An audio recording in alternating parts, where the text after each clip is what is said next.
Ya, pemirsa, terima kasih Anda masih bersama kami dalam Dialog iNews Jabar. Dan kita masih berbincang bersama Kepala OJK Regional 2 Jawa Barat, Bapak Indarto Budi Witomo. Terima kasih, Pak. Oke, Pak, tadi kita sudah bahas juga terkait pinjaman online bahwa data pribadi kita sudah disalahgunakan sehingga di Slick juga terdata bahwa kita kredit macet dan lain sebagainya. Namun itu tidak sesuai dengan apa yang kita lakukan, istilahnya begitu. Nah, kemana kita harus melapor? Kita tentunya bisa kan melapor ke OJK, Pak.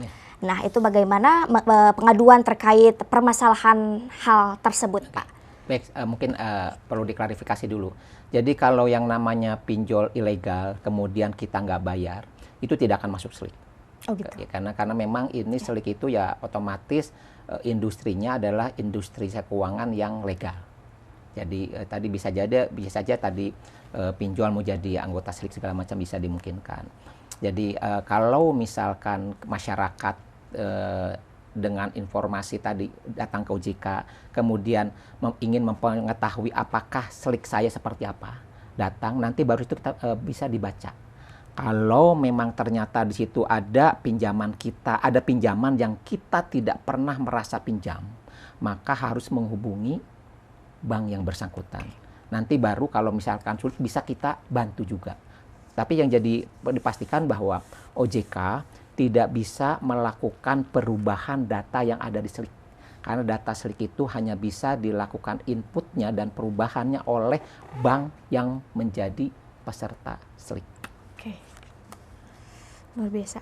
Jadi memang, dan disclaimer juga, dan OJK ini berarti hanya mengawasi yang legal saja ya, Pak? Mengawasi yang legal aja. Yang ilegal berarti di luar kendali. Di luar ranah. Tapi OJK. karena kami ada tugas yang namanya melindungi masyarakat. Okay. Jadi otomatis kita tetap berkoordinasi dengan lembaga terkait apabila masyarakat dirugikan.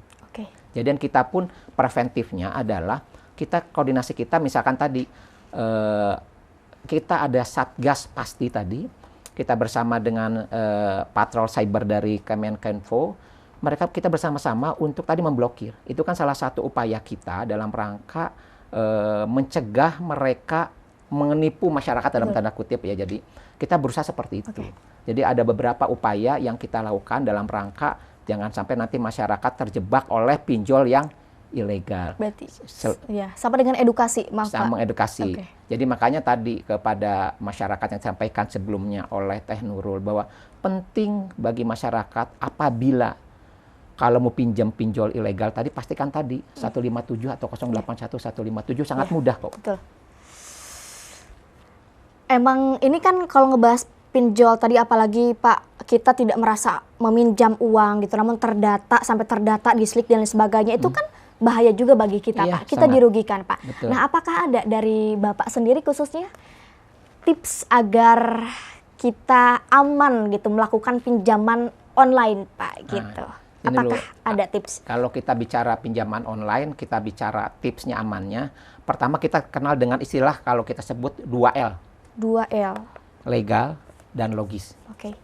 Pertama, legal itu adalah memastikan bahwa pinjolnya adalah legal. Pinjol legal itu seperti apa? Pinjol legal itu seperti apa? Tadi kita kalau kita OJK sendiri mengawasi 101 pinjol yang legal. Jadi dengan memperoleh informasi dari 157 atau tadi WhatsApp 08157 itu untuk meyakinkan masyarakat bahwa pinjol ini legal atau ilegal. Okay. Itu yang paling mudah pertama. Okay. Yang kedua, logis, Pak, apa? Ya logis itu bahwa kita yakinkan dulu bahwa pinjaman kita itu kita mampu bayarnya. Caranya apa? Jangan sampai nanti kalau bisa itu dari 30% dari penghasilan kita lah. Jangan sampai nanti kita udah mau pinjam, nggak bisa bayar. Okay. Yang kedua, pastikan pinjam itu kalau bisa. Ini sebetulnya kan ada kepentingan bermacam-macam. Bayar untuk kepentingan yang jangan yang konsumtif, tapi yang produktif dan yang kita pastikan bahwa kita mampu membayarnya. Makanya tadi sempat di awal disampaikan juga bahwa yuk jangan dijadikan gaya hidup. Itu kan maksudnya ada ngelihat orang lain pakai HP bagus, kita pingin HP nggak ada duit, maksakan dulu beli pinjol, jadi kecebak lagi pinjol ilegal. Jadi pastikan itu. Dan juga tolong perhatikan mengenai besaran suku bunga. memang dari Asosiasi Fintech Pendanaan Bersama Indonesia sudah menetapkan batasan maksimal suku bunga yang bisa diberikan oleh pinjol yang legal. Oke. Jadi bahasa asalnya itu adalah hari, karena mereka pinjam kan biasanya cuma sebulan atau 2 bulan, 3 bulan. Di pinjol itu rata-rata pinjamannya sebentar. Itu batas maksimalnya adalah sementara ini adalah 0,4% per hari. 0,4%, oke. Per hari, tapi dahulu sempat rame-rame itu 0,8, kemudian asosiasi ini menurunkan menjadi 0,4% maksimalnya. Jadi bisa jadi lebih rendah dari itu. Pastikan besaran suku bunganya, lihat. Kemudian juga tolong pastikan besaran dendanya juga nanti. Jangan sampai nanti kalau kita nggak bayar, apa sih dendanya? Apa dampaknya? Dan yang paling penting adalah salah satunya baca perjanjiannya.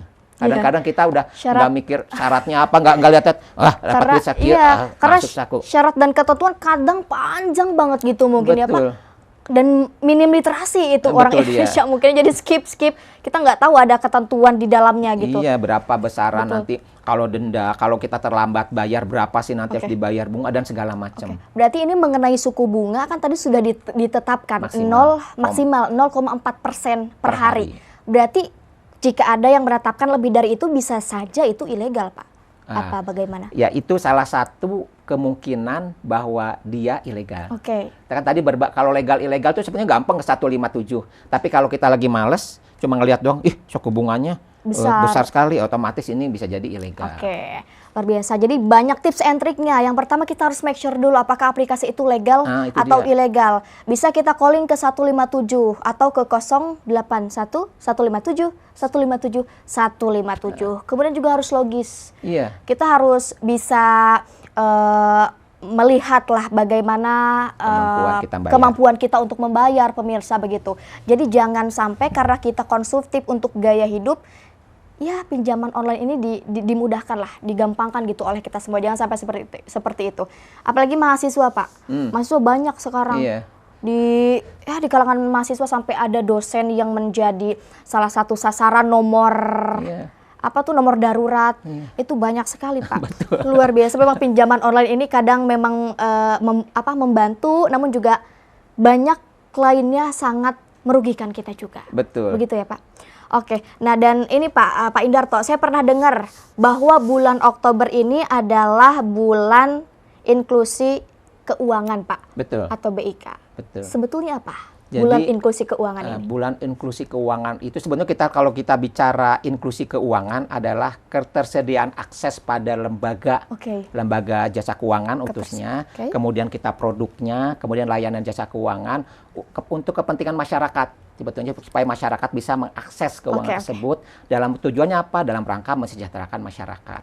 Jadi itu bersama-sama di seluruh kantor-kantor OJK di seluruh Indonesia di bulan Oktober ini dijadikan bulan inklusi keuangan. Jadi nanti masyarakat, nanti kita banyak berbagai macam kegiatan.